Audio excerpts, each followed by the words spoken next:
Hello everyone, very good evening to all and my name is Subhas. So welcome back to the new session. आज का video भी बहुत ही interesting होने वाला है क्योंकि आज हम लोग देखने वाला है प्रेपोजिशन का एमसीक्यूज, ठीक है। अब देखिए प्रेपोजिशन एक ऐसा टॉपिक है जो आता ही है एग्जाम में, राइट। मतलब क्या बोलेगा इसको, मस्ट ऐसा मान सकता है। हर एग्जाम में चाहे वो कोई भी लेवल का हो, सीएसएल, सीएचएसएल, एसएससी है ना, सीजीएल हो या रेलवे हो या बैंकिंग, कोई भी एग्जाम में इवन यूपीएससी तक आता है, राइट। तो ये बहुत ही इंपॉर्टेंट टॉपिक है पार्ट ऑफ स्पीच में, जिसको आप एकदम मार्क करके रख सकता है, राइट।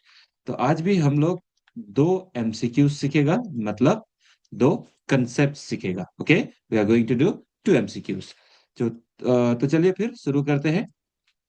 सबसे पहले देखिए, यहाँ में पिक्चर है, एक लड़की है, राइट।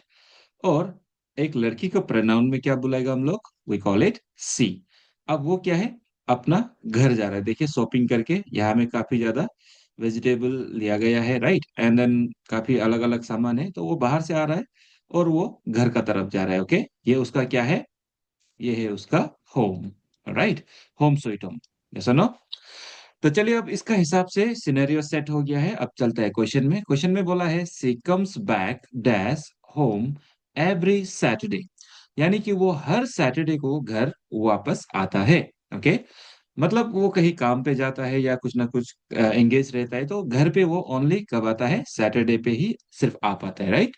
तो इसके लिए हमारा प्रेपोजिशन क्या होगा, to, in, at, no preposition. Okay, तो ये बहुत इंटरेस्टिंग क्वेश्चन है। तो चलिए, मेरा आंसर देने से पहले आप वीडियो को पोस्ट कीजिए एंड देन आप कमेंट में जरूर लिखना। ओके, आई होप आपने कर दिया होगा। तो चलिए, आंसर है आपका ऑप्शन डी, नो प्रेपोजिशन, ठीक है। आप सोच रहा होगा कि अरे प्रेपोजिशन बोल के नो प्रेपोजिशन का ही क्वेश्चन डाल दिया। ऑफ कोर्स, क्योंकि प्रेपोजिशन में सिर्फ प्रेपोजिशन ही यूज करना है ऐसा बिल्कुल जरूरी नहीं है, ठीक है। तो एक्सेप्शनल जो पॉइंट होता है, जो कंसेप्ट होता है, उसके अंदर no preposition, fix preposition, right, ऐसा बहुत ज्यादा क्वेश्चंस बनता है। अगर आप थोड़ा एडवांस लेवल का क्वेश्चन डालेगा तो फिर ये नॉर्मल, इन, ऑन, एट का क्वेश्चन आप देखने मिलेगा भी नहीं। ओके, यहाँ पे तो ये सब बेसिक है, हम लोग हमेशा करता ही है, राइट। लेकिन हमको यहाँ पे ऐसा भी जानना चाहिए जो एक्सेप्शनल यूज होता है। ओके, तो नो प्रेपोजिशन। अब ऐसा क्यों है, देखिए, वो इसलिए है क्योंकि इस वर्ड के वजह से, ये वर्ड को हम दो तरीका से सीखते हैं, ठीक है। यहाँ पे जो होम है, ये दो काम करता है, राइट। एक है आपका एडवर्ब, और एडवर्ब में कौन सा वाला काम करता है, एडवर्ब ऑफ प्लेस, क्योंकि ये लोकेशन बताता है। ओके, क्या बताता है, लोकेशन। वो जाता है, कहाँ में जाता है, कौन सा लोकेशन में, होम, यानी उसका ठिकाना, घर पे जाता है, राइट। एंड दूसरा होम जो होता है वो नाउन का काम करता है। ओके, इसको जानने का या याद रखने का अलग अलग बहुत ज्यादा टेक्निक होता है, हम उनमें से एक बता रहे हैं अभी आपके लिए, ठीक है। तो ये नाउन होता है। अब ये नाउन है, आप कब पहचानेगा, सिंपल है, जब भी यहाँ पे नाउन के आगे में पॉजेसिव एडजेक्टिव रहेगा, ठीक है। पॉजेसिव एडजेक्टिव रहेगा तो आप समझ जाना है कि वो क्या है, नाउन है। वो कैसे, जैसे माई, ओके, या तो आवर, या तो योर। उस लड़का का बोलने से क्या बोलेगा, हिज, लड़की का बोलने से सॉरी, हर, है ना। और कोई सामान या एनिमल होने से इट्स, है ना। और ग्रुप में उन लोग का बोलेगा तो देयर। ओके, तो ये सब होता है आपका पॉजिटिव एडजेक्टिव। देखिए, ये प्रोनाउन का लिस्ट में आता जरूर है, बट ये एज अ प्रोनाउन कभी स्टैंड नहीं हो सकता है, इसको आपको याद रखना है। ओके, ये लिस्ट में जस्ट आता है, बट ये प्रोनाउन नहीं बोला जा सकता, ये एडजेक्टिव का काम करता है। क्या आपने कभी ऐसा सुना है कि माई इज ईटिंग फूड, ऐसा कभी आपने सुना है, कभी आपने लिखा है, या किसी का लिखा हुआ, बोला हुआ सुना है, देखा है, बिल्कुल नहीं, राइट। क्योंकि माई कभी अकेला एज ए सब्जेक्ट आ ही नहीं सकता, इसके लिए हमेशा क्या चाहिए, प्लस नाउन होना पड़ेगा, यानी कि माई ब्रदर, माई फ्रेंड, कुछ ना कुछ होना पड़ेगा यहाँ पे, यानी कि आपको नाउन का ऐड करना ही पड़ेगा, ठीक है। इसीलिए जब नाउन है, नाउन होगा तो हमेशा my, our, your, his, her, its, their, कुछ ना कुछ जरूर होगा, ठीक है। तभी जाके आप इसको नाउन ट्रीट करेगा, और नाउन होगा तो आप यहाँ पे प्रेपोजिशन यूज कर सकता है, राइट। तो अदरवाइज ये प्रेपोजिशन यूज नहीं करता है, ठीक है। होम वर्ड जो नाउन होने से प्रेपोजिशन यूज नहीं करता है। Adverb, sorry, I am so sorry, हम गलती बोल दिया। जब भी एज ए नाउन यूज किया जाता है तो प्रेपोजिशन यूज कर सकता है। ओके। लेकिन जब भी एडवर्ब का हिसाब से यूज हुआ है, यानी ये जब एडवर्ब होता है तो एडवर्ब प्लेस लोकेशन बता रहा होता है, इस केस में ये कभी भी प्रेपोजिशन यूज नहीं करता है। ये हमेशा क्या होगा? No preposition. Okay. No preposition. ये आप यूज कर सकता है with preposition. Alright. I hope हम आपको कंफ्यूज नहीं किया है। ठीक है। तो अब ये कब, कहाँ, कैसे, ये सब आप सोच सकता है, तो कुछ एग्जांपल्स हम आपको दे देगा। ठीक है। जैसे कि मान लो कुछ वर्ब्स होता है। ऑलराइट। जैसे मान लीजिए कि जैसे कम हो गया, गो, है ना। गो के बाद आप बोल सकते हैं जैसे टेक। ऑलराइट। गेट, या तो सेंट। ऑलराइट। उसके बाद में आप ये भी बोल सकता है जैसे कि ब्रिंग। ब्रिंग हो गया। उसके बाद में आप दूसरा ये भी बोल सकता है जैसे कि मान लीजिए अराइज, एटसेट्रा। अगर ये सब वर्ब यूज होता है तो नो प्रेपोजिशन। ठीक है। कम होम, गो होम, है ना, take home, get home, sent home, bring home, arise home, right. ये सब के साथ अगर होम वर्ड का यूज किया है तो आप कभी भी इन लोगों के आगे में, ठीक है, प्रेपोजिशन यूज नहीं करेगा। ऑलवेज क्या होगा? No preposition. ओके। लेकिन जब इस तरीका का यूज किया जाएगा माई, आवर, ये पॉजिटिव एडजेक्टिव के साथ में, तो आप उसको क्या कर सकता है? प्रेपोजिशन यूज कर सकता है। जैसे आप बोल सकता है कम टू माई होम। अब देखिए, होम के आगे में क्या है? पॉजेसिव एडजेक्टिव, नाउन के लिए आया है, इसीलिए यहाँ पे प्रेपोजिशन यूज किया गया है। ठीक है। या तो go to, let's say, Rahul's home, है ना, राहुल का घर जाओ, तो गो टू राहुल्स होम। तब जाके आप यहाँ पे टू प्रेपोजिशन का यूज कर सकता है। क्लियर है?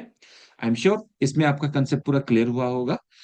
तो इसका भी एक्सप्लेनेशन दिया है आपको। पीडीएफ चाहिए जस्ट व्हाट्सएप में, ऑलराइट, आपको हम भेज देगा। आगे चलता है क्वेश्चन नंबर 2 में। 2 में बोला गया है between dash and dash nothing is fine. तो जैसे कि यहाँ में पिक्चर में देखिए ये दोनों रूममेट है, लेकिन यहाँ में ये क्रैक का साइन है, मतलब ये क्या है? Nothing is fine. ये बोल भी रहा है ना, इट्स नॉट फाइन, राइट। ये बिल्कुल भी ठीक नहीं है। ओके। क्यों? एक तो ये कचरा करते रखते रखते रहता है, राइट, और दूसरा है कि साफ करते रहता है। तो ऐसा होने से रूममेट में आप खुद सोचो, क्या आप दोनों का रूममेट में, दोनों का बीच में क्या कुछ होगा? सही होगा? मतलब रिलेशन अच्छा होगा? बिल्कुल भी नहीं होगा, सब बर्बाद हो जाएगा ना। दोनों में अगर म्यूचुअल अंडरस्टैंडिंग नहीं रहेगा कि ये दोनों मिलकर साफ करेगा, या तो अगर दोनों सेम सेम कचरा करता है, साफ सफाई का परवाह नहीं करता है, तो अलग बात है। लेकिन एक साफ करने वाला है, एक कचरा करते रहने वाला है, तो इसमें बिल्कुल नहीं हो पाएगा। ठीक है। सो इसीलिए ये सिचुएशन जो हुई है कि बिटवीन दो लोगों के बीच में कुछ भी अच्छा नहीं है। ओके। यानी कि कुछ भी अच्छा नहीं है, कंप्लीटली खत्म हो गया जैसा, कंप्लीटली रिलेशन बर्बाद हो गया जैसा। ओके। अब इसको फिलअप करने के लिए हमको सही प्रोनाउन लगाना है। अब देखिए, आप ऐसा सोच सकता है कि ये क्वेश्चन तो प्रोनाउन का है। बिल्कुल, प्रोनाउन हम लोग यूज करेगा, लेकिन एक्चुअली इसका वजह से है। ठीक है। क्योंकि बिटवीन के साथ में हम लोग यहाँ वहां कोई भी प्रोनाउन नहीं उठा सकते। ओके। तो ऑप्शन है ही, आई, यानी he and I, between he and I, between him and me, between him and I, between I and he. कौन सा वाला होगा? आई एम श्योर आपने आंसर सोच लिया होगा और कमेंट भी किया होगा। ओके। तो हम बता देता है, आपका यहाँ पे आंसर होगा ऑप्शन बी। ठीक है। Between him and me. तो क्या लिखेगा यहाँ पे? Between him and me. तो ये रहेगा आपका आंसर। अब ऐसा क्यों है?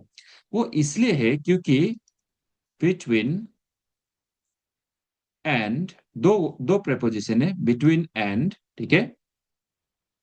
एक्सेप्ट वर्ड जो है, ये क्या करता है? ऑब्जेक्टिव प्रोनाउन यूज करता है। ठीक है। ऑब्जेक्टिव क्या यूज करेगा? केस और प्रोनाउन का यूज करता है। ठीक है। आई होप आपको समझ में आ गया है। ऐसा क्यों है? क्योंकि सब्जेक्टिव में तो देखे आई, वी, ही, सी, इट होता है ना।